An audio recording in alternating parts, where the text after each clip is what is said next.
رسول اللہ صلی اللہ علیہ وسلم کا پاک ارشاد ہے، ایک شخص لوگوں کو قرض دیا کرتا تھا۔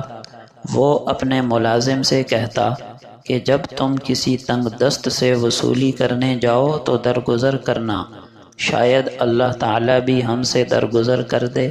چنانچہ جب وہ اللہ کے پاس پہنچا یعنی وفات پا گیا تو اللہ پاک نے اسے درگزر فرما دیا۔ نبی اکرم صلی اللہ علیہ وسلم کا فرمان ہے، اگر مجھے لوگوں پر مشقت کا خیال نہ ہوتا تو میں ہر نماز کے لیے وضو اور ہر وضو کے ساتھ مسواک کرنے کا حکم دے دیتا۔ آپ صلی اللہ علیہ وسلم نے فرمایا، جو شخص میری سنت سے منہ موڑے اس کا مجھ سے کوئی تعلق نہیں۔ آپ صلی اللہ علیہ وسلم کا فرمان ہے، قیامت کے دن سب سے پہلے بندے سے نماز کا حساب لیا جائے گا۔ اگر اس کی نماز درست ہوئی تو وہ کامیاب و کامران ہوا، لیکن اگر نماز ہی درست نہ ہوئی تو وہ ناکام و نامراد ٹھہرے گا۔ آپ صلی اللہ علیہ وسلم کا فرمان ہے، اگر آدم کے بیٹے کے پاس 2 وادیاں مال سے بھری ہوئی ہوں تو وہ تیسری کی خواہش کرے گا۔ ابن آدم کے پیٹ کو سوائے مٹی کے کوئی چیز نہیں بھر سکتی۔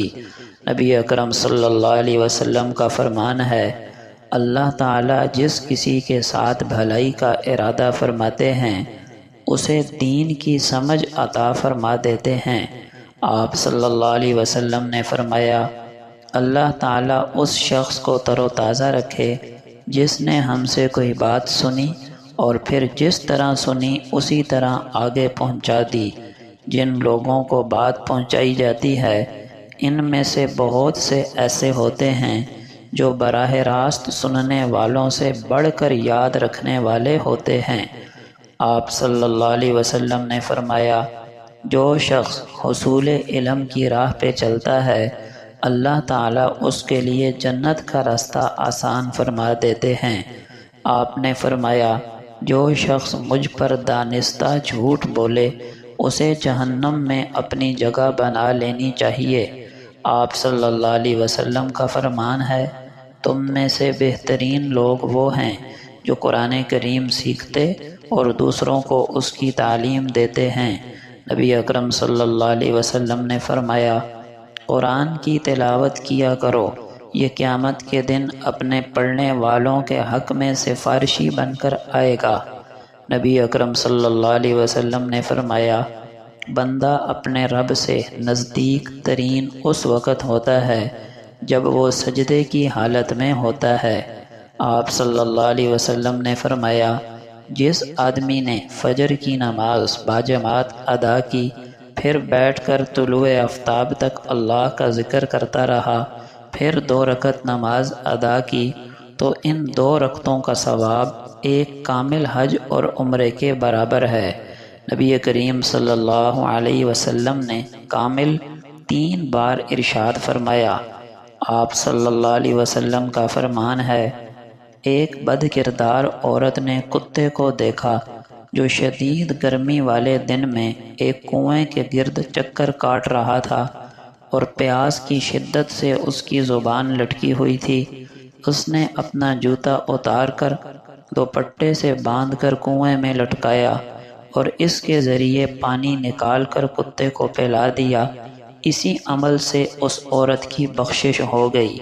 نبی اکرم صلی اللہ علیہ وسلم نے فرمایا، تم اپنی اولاد، اپنے خدام اور اپنے اموال کے خلاف بد دعا نہ کرو۔ ایسا نہ ہو کہ تم دعا کرتے وقت اللہ تبارک و تعالی کی طرف سے قبولیت کی اس گھڑی کو پالو جس میں تمہاری بری دعا قبول ہو جائے، پھر تم پچھتانے لگو۔ آپ صلی اللہ علیہ وسلم نے فرمایا، آدم کا ہر بیٹا خطا کار ہے اور بہترین خطا کار وہ ہیں جو جلدی سے توبہ کر لیتے ہیں۔ آپ صلی اللہ علیہ وسلم کا فرمان ہے، اللہ نے تم پر ماؤں کی نافرمانی کو حرام کر دیا۔